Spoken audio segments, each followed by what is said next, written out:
All right. So first example for selection and conditional program structure is given two values x and y. We have already a given variable, which is x and y. We're going to create a program that will determine the difference between x and y. So first is we need to get the difference, or we need to minus x and y. Okay, and then we are going to get the result of the difference between the x and y. Now, if we're going to get the difference between x and y, if the difference is negative, then we're going to compute for r is equals to x plus y. If the difference of x minus y is 0, then we're going to compute for r is equals to 2x plus 2y.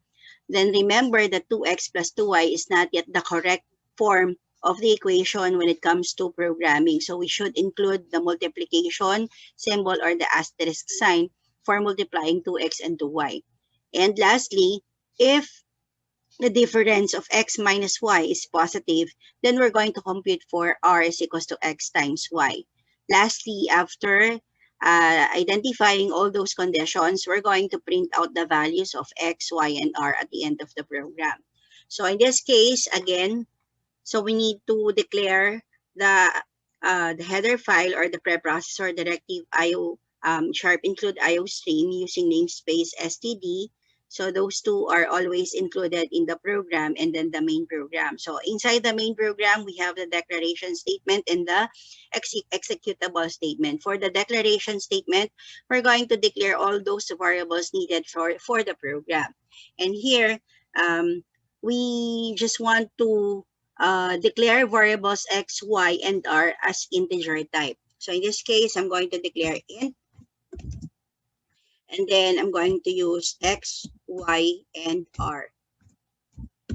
Okay, so those variables are needed for the given problem. X and y should be the input and r must be computed. So for the executable statement, we need to display and prompt the user to input the value for x and y. So I'm going to first ask the user to input value for x, then cin the value for x, cout input value for y, and then cin y. Then right after that, it says that we need to get first the difference between x and y. So again, I'm going to declare another variable, diff, for the difference. So I need to get the process of difference of x and y. So I'm going to get diff equals x minus y, semicolon. So once we get the difference between the x and y, then we test if it's negative, positive, or 0. So if the difference is negative, so how are we going to test if it's a negative 1? Difference should be less than 0. Okay? So if that is the case, we're going to compute for r. And our r here is x plus y. So I'm going to compute that the value of r is equivalent to x plus y, semicolon. Next, I'm going to use if-else statement, multiple if-else statement. So else, if difference or diff is next is 0 is equals to 0, then we're going to compute for r equals 2x plus 2y. So take note, 2x plus 2y is not the correct format in creating a formula in C++. So we need to use 2 times x plus 2 times y. Then finally, if it's not negative, not equals to 0, it's positive. It's either you put else if, and then the condition for the positive, or just simply else. So for else, we have r equals x times y, semicolon. Okay, then right after that, the final should be, we need to print out the values of x and y and r. So in this case, I'm going to use, since that's integral or integer value, so there's no need for us to display any decimal places. So we just continue displaying the value of x, y, and r.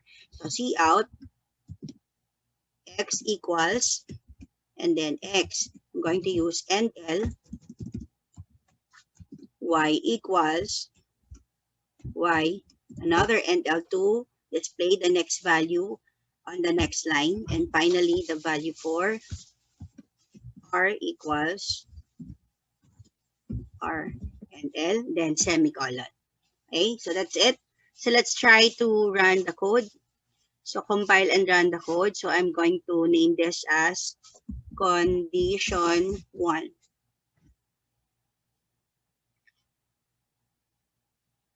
Okay. So let's say, for example, my input is 8 and the other one is 5. So getting the difference of x and y, so it should be 3. So if it's 3, it's positive. So it uh, uh, should be on the third condition if it's positive. So the value for x is 8 and the value for y is 5. Then we get the difference equals to 3. So it should be positive, and r should be 8 times 5. So it should be 40. So the final output should be 8, 5, and 40. Okay, let's run it again for another option. Let's say, for example, I input 7 and then 7. So they are all equal. Okay, so that now the difference is 0.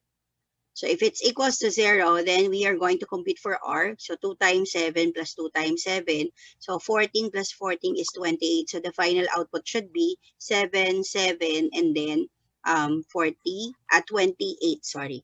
7 times 2 is 14 plus 14, 28. Okay?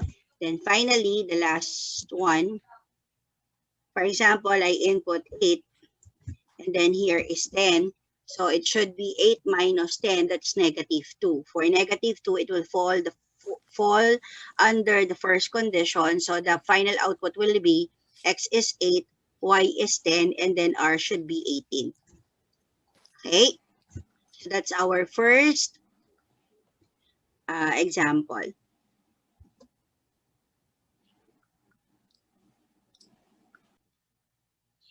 So for example number 2, we're going to create a program that will compute the bonus of the employee. So let's consider the following criteria.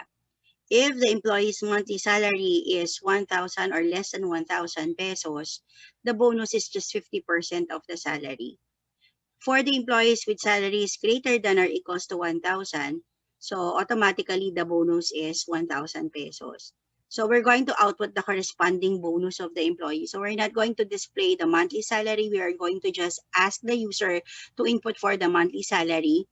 And then after inputting the monthly salary, we are going to compute for the bonus. But take note, class, for the salary or the monthly salary that is less than 1,000, we need to get the bonus as the 50% of its salary. Now, again, in programming, we do not accept 50%, so we need to convert it into 0.5. Okay, you may use const or name constant for that, or you may directly use the 50% in the computation.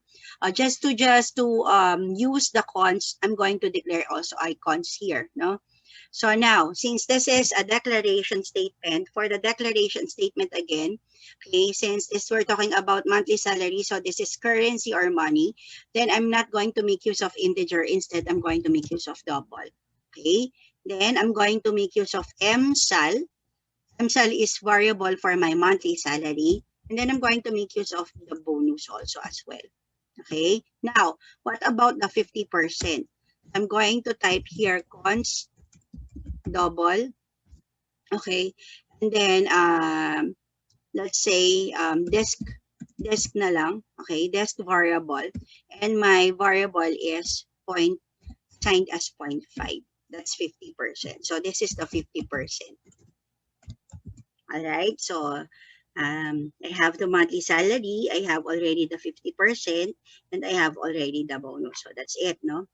And then for the executable statement, I'm going to now prompt the user to enter your monthly salary. And I'm going to put PHP here instead of colon. Okay? And then semicolon. Cin. Then I'm going to make use of my msal variable. Alright? Okay, now here, after inputting the monthly salary, if the monthly salary is less than 1,000, okay, so I may use already 1,000, or again, same as 0.5, I may use also a name constant for my 1,000. So if MSAL is less than 1,000. Is it less than? Yeah. Less than 1,000.00. So what should be the bonus? Bonus should be 50% of the monthly salary. I may use already the desk. Okay. And then 50%. Okay. Desk times the MSAL. 50% of the monthly salary. Am I right? Um, Again, the bonus is 50% of the salary if it's less than 1,000. Okay? Otherwise, the bonus is if it's greater than or equals to 1,000. So either you use again else if, and then your MSAL is greater than or equals to 1,000, or just simply else. Okay? Then the bonus is equals to 1,000 pesos or 1,000 also. Okay? So initially, or you assigned 1,000 to bonus. Okay? So right after that, we just want to display the bonus. Okay? So see out, your bonus is PHP, and then we have bonus here, and then NL. Now, since we're talking about currency and we need to identify the number of decimal places, let's say, for example, make your decimal places into 3 decimal places, for your bonus. Okay. So what are we going to do is to add another header file or preprocessor directive that contains IO money. Okay, for the IO money, we need to use it because of the syntax set precision. So on top of the bonus, I'm going to use another cout and then the word fix to fix the decimal places into 3. And I'm going to make use of the syntax set precision, and I'm going to assign number 3 in the parameter of set precision to make the output in 3 decimal places, then semicolon. Okay, then going to run the code again. Sorry, semicolon. So if my monthly salary is just 500, okay, if my input is 500, so that's less than 1,000 pesos. So automatically my bonus is just 50% of my salary, which is 250 pesos. And the final output of the bonus should have a 3 decimal places. Okay. Next, another run of the code. So what if I have 5,000 pesos? So 5,000 pesos is greater than or equal to 1,000. So therefore, my monthly bonus is 1,000.000. It should be 3 decimal places since we set the set precision to 3. All right. So that's the problem for sample number 2. For the third example, let's have this. Workers at Kukabura factory have irregular working hours of 40 hours per week and are paid 50 pesos per hour. So in that particular sentence, it says that a regular working hours is just 40 hours per week. And every hour or per hour, it actually costs 50 pesos. However, if the workers rendered more than 40 hours per week, let's say, for example, I rendered 45 hours, the excess hours are paid 75% more. So that means the excess hour, for example, if I rendered 45 hours, 40 hours of 45 is just a regular working hours, but 5 hours is already an excess hours, and that 5 hours are paid 75% more. So we're going to create a program that would input the number of hours rendered by a worker in 1 week, and we're going to output his net salary. So for that case, again, in the preprocessor directive, I will already add sharp include IO money, since we're talking about, again, number of hours or currency again, okay, for a regular working hours. And then for the main program, for the declaration statement, so we need, we can actually, again, use name constant for 50 pesos per hour and then the 75% more. So I'm going to use a calculator.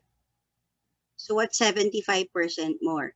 So if that is 50 pesos times 0.75, That's 37.50 plus 50 pesos. So for every excess hours rendered by the user, he should get 87.5, and that's 75% of 50 pesos. Okay, so we're going to make use of name constant for that. Okay, so here I'm going to declare const double reg rate, regular rate, it's just 50 pesos. Okay, then another one, const double OT rate equals, much is that? 87.5, 87.50. Okay, so that's for the 75% more. Okay, now for the variables needed, so we need to ask the user or input the number of hours rendered. So I'm going to use it also double. So let's say, for example, I rendered 47.5 or 40.5 hours. So it's still computed as greater than or equals to 40. Okay, or greater than 40 hours, sorry. Okay, so I'm going to use hours for that. Okay, rendered hours. And then I need to output the value of the net sal or the net salary after we inputted the number of hours rendered by the worker. So I think that's it. If ever there's a need of another variable, I'm going to add more in the declaration statement later on. So for this, I'm going to display enter hours rendered, colon, semicolon, then cin, then we have hours, semicolon. Then again here, however, uh, if the if the employee works at regular working hours, then it's just computed as the number of hours times the regular rate. Okay, so how are we going to do that? So I'm going to get again if hours, it's just less than or equals to 40. Okay, then the net sal computed should be hours times the regular rate. Okay, so let's say, for example, I just rendered 30 hours. So it's less than 40 hours or less than or equals to 40 hours. Take note that the OT is just greater than 40 hours, not 40 hours. So more than 40 hours, it's already considered an excess hours rendered by the employee. So it's just hours times reg rate if it's just if he or she works at the regular working hours. Now, else, so if it's not less than or equals to 40, it's more than 40. So we may use else, or we just again use if and then ours is greater than 40. So in this case, I'm going to use again else only. Then I'm going to compute for the net sal. So in this case, net sal is not the same thing as the regular working hours. So again, if it's 45 hours, automatically the employee will get the 40 hours regular rate. And 40 hours times 50 is already 2,000 pesos. In addition to that will be the overtime pay. Okay, for the overtime pay, okay, so we are going to get the OT rate, and then we need to get the 5 hours rendered by the user, not the rendered by the employee. So if it's 45, it should be 45 minus 40. So it should be hours minus 40. And then I'm going to multiply it to OT rate. So that's 5. For example, if I rendered 45 hours, 45 minus 40, so that's my excess hours rendered, which is 5 hours. 5 hours will be multiplied to auto rate, which is 87.5. Then finally, we need to display the net salary. So again, since I already included the IO manip on top of the preprocessor directive, so I'm going to make use of 2 decimal places. So again, I'm going to use cout fix and then set precision, and then I'm going to include 2 decimal places. Then output for the net salary. So my net salary is PHP. Net sal, then enter. Okay, so let's try. Let's run the code. So let's say, for example, I just rendered 30. So 30 times 50, it's just 1,500. So it's within the regular working hours. Another execution, for example, I rendered 45 hours. So let's compute the 5 hours. So that's 2,000 times 5.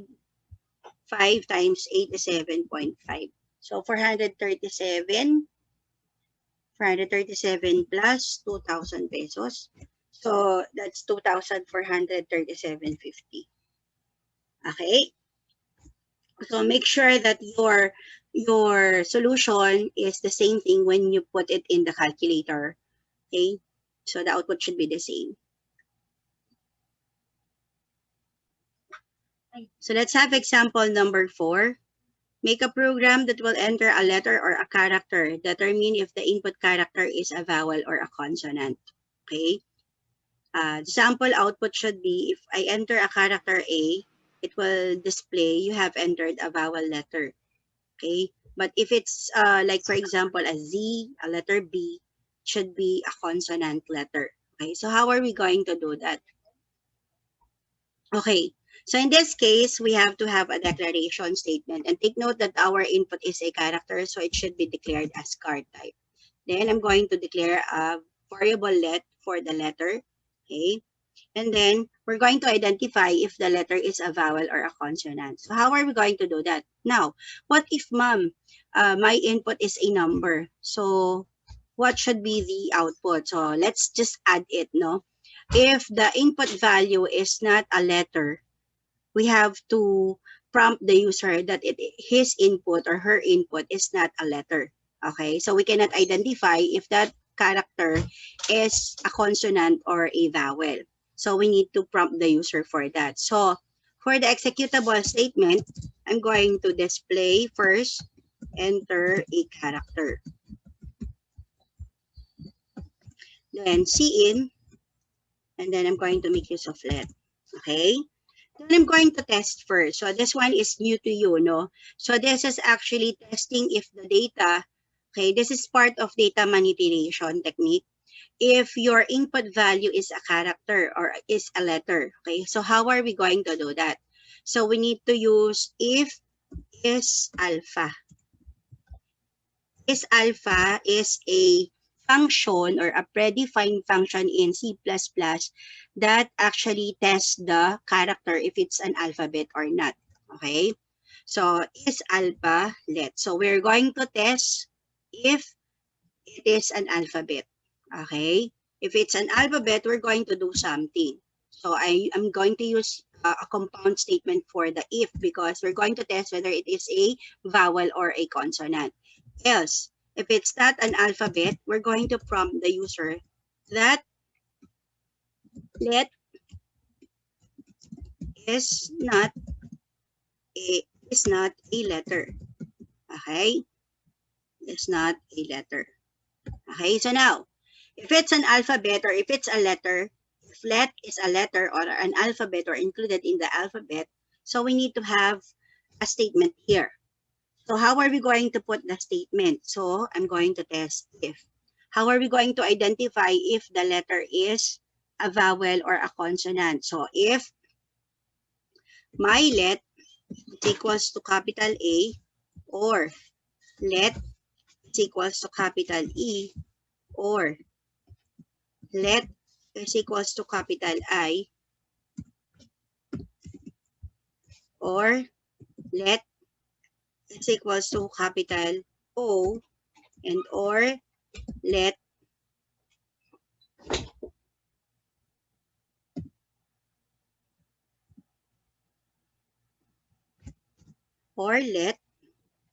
is equals to capital U. Okay? In this case, since I only declare capital letters, so I should put a process here before testing the let if it is alpha. Okay? Or I can also put it here. Okay? On top of this. So I'm going to use like let is equals again, so to upper and then let.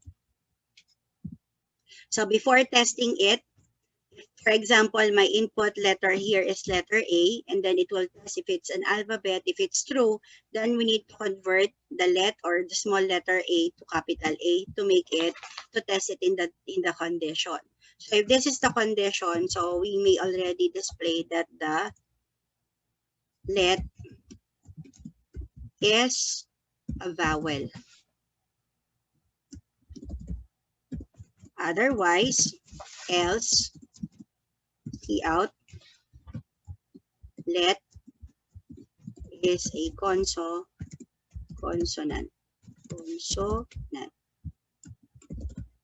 semicolon. Okay, now for this, again, we know the two upper is already working with the IO stream, but for others, or other compiler, we need to include sharp include, again, CC type for that. Okay, now 4 is alpha. Is alpha has also another type of header file and preprocessor directive, and it is called as sharp include cstd lib.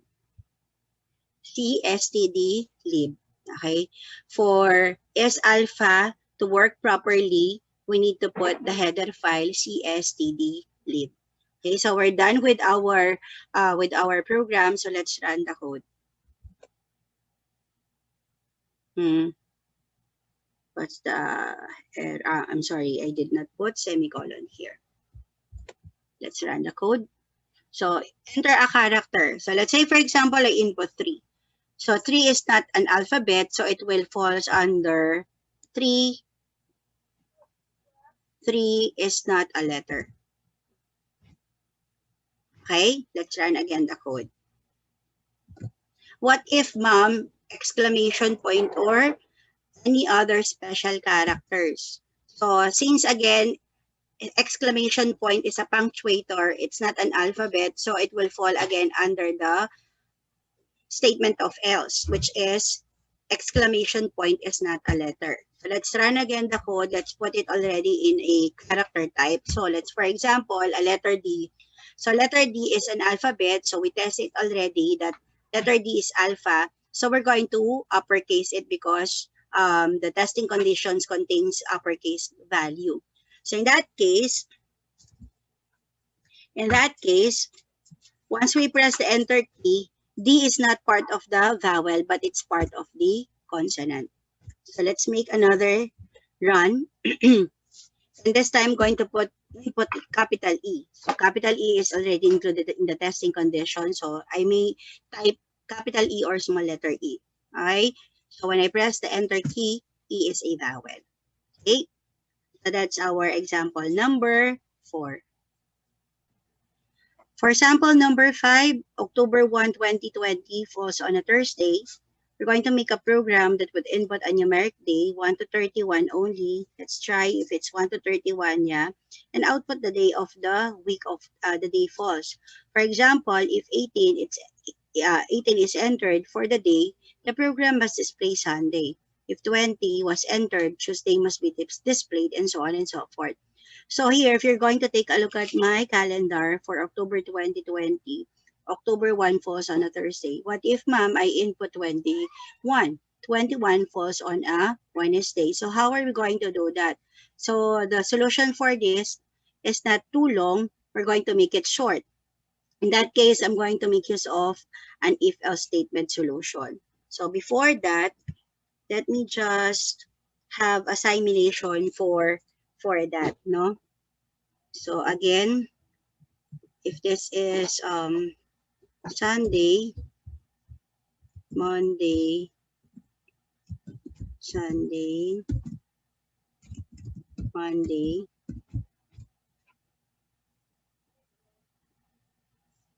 Saturday. So 1 falls on a Thursday. So this is 2, 3, 4, 5, 6, 7, 8, 9, 10, 11, 12, 13, 14, 15, 16, 17, 18, 19, 20, 21, 22, 23, 24, 25, 26, 27, 28, 29, 30, and 31. So let's check if it's correct. If it's the same, yes, the same. So now, we only have how many conditions here? We have 2, 3, 4, 5, 6, 7. So how are we going to make it 7 conditions only for if statement? So let's see this column for the Wednesday.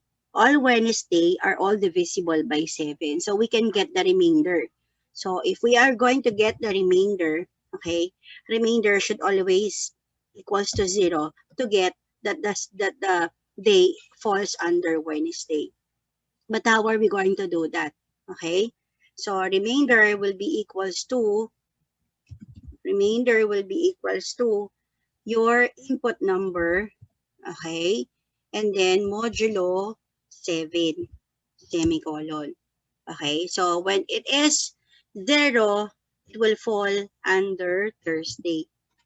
Okay, so 14 modulo 7 equals 0. So that's 0. 21 modulo 7 is also 0. 28 modulo 7 is also 0. Now here, if it's Thursday, all remainder will be false under 1. Okay? Let's try. 1 modulo 7 is just 1. 8 modulo 7, the remainder is also 1. 15 modulo 7, that's actually 14 if you will get 2. 2 times 7 is 14. 15 minus 14 is 1. Still, the remainder is 1. 22 again. So 3 times 7 is 21. 22 minus 21 is still 1. So if you're going to take a look at the pattern, for Wednesday, if we get a remainder of 0, that falls on a Wednesday. If we get a remainder of 1, the day falls on Thursday. If we get a remainder of 2, it falls under Friday. If it's 3, falls on a Saturday. If the remainder is 4, it falls on a Sunday. If the remainder is 5, it falls on a Monday. If the remainder is 6, it falls on a Tuesday. And falls on a Tuesday. So again, our condition is just if the remainder is 0, 1, 2, 3, 4, 5, and 6. So let's have the program code now. So here we need to ask the user to input the numeric day 1 to 31 only. So I'm going to have a declaration of int, and then I'm going to use day for the day. Okay. Then I'm going to prompt the user for the executable statement, enter numeric day for October 2020. And let's just have 1 to 31 only.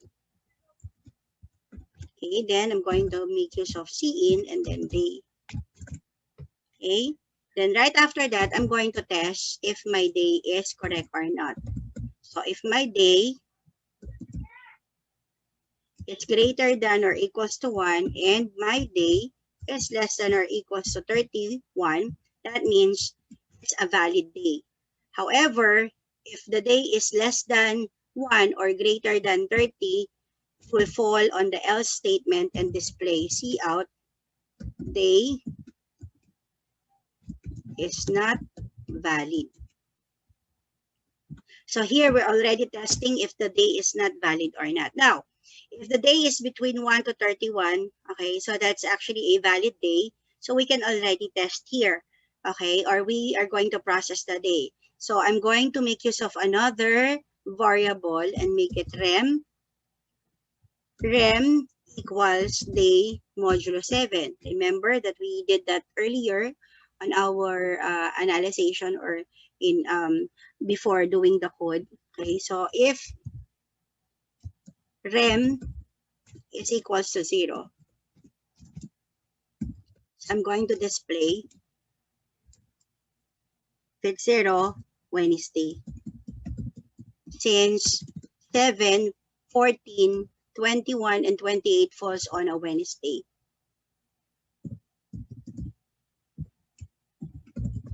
All right, then I'm going to copy this. Then else, if my rem is equals to 1, so this falls on a Thursday. else if equals to 2, so falls on a Friday.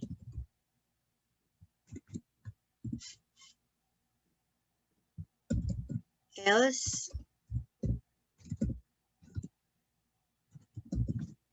if 3, so this is Saturday.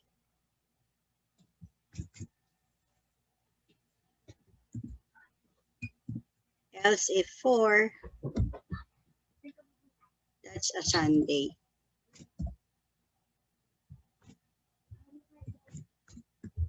Else if 5, that's Monday. And finally, else, it's either else if rem is equal to 6. In this case, I just want to use else since we already tested the numbers. So I'm going to put it on a Tuesday and L. Okay, so that's it. Let's try to execute the code now. So let's say, for example, I input negative 99. So it will not accept the value and that does not display Monday, Tuesday. It's just displayed the error handler, which is 99, negative 99 is not valid. Let's run again the code. So what if 35? Again, 35 is not valid. So let's run again the code. So again, for example, I inputted 21. So 21 falls on a Thursday. If you still remember, the 21 falls on a Thursday.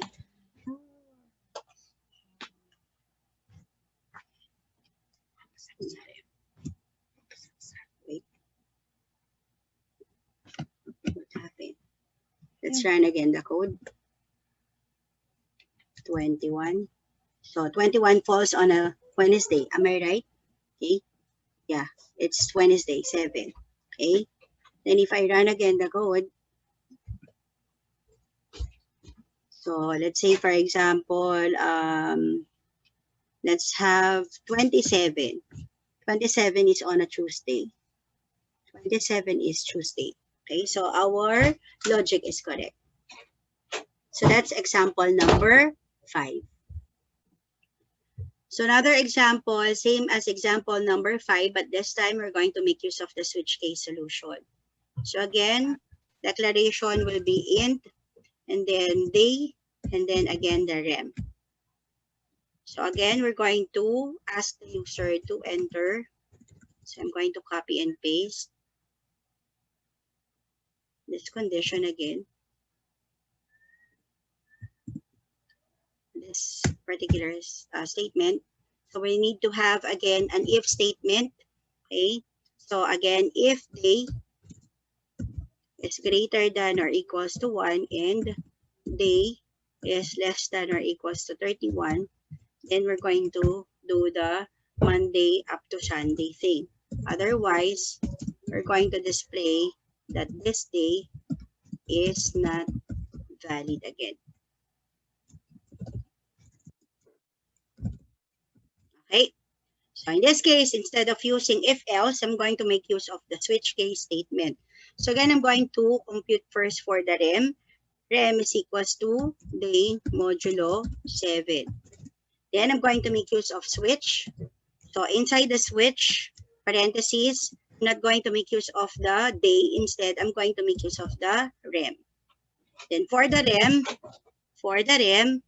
I'm going to make use of case and then 0. Okay. And then I'm going to just copy this one, see out Wednesday. So if my case is 0, that means it falls under Wednesday. Okay, so it's 7, 21, 24, and 28. Then I have to use break. Then another case, case 1. So in this case, that's Thursday. Then we have break. Then case 2, colon. This is a Friday. Then break. Case 3. This is Saturday. Then again, break.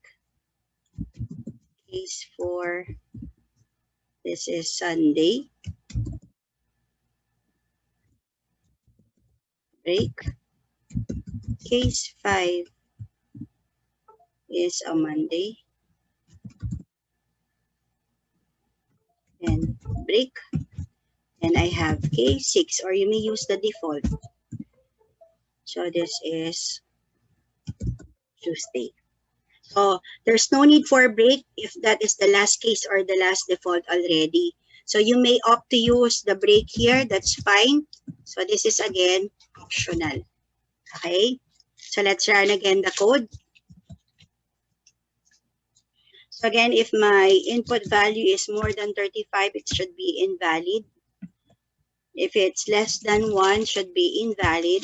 But if it's between 1 to 31 or from 1 to 31, should display the value. Let's say, for example, again, I have 22. So 21 is a Wednesday, 22 is Thursday. Okay? So we use, instead of if-else statement, we use the switch case.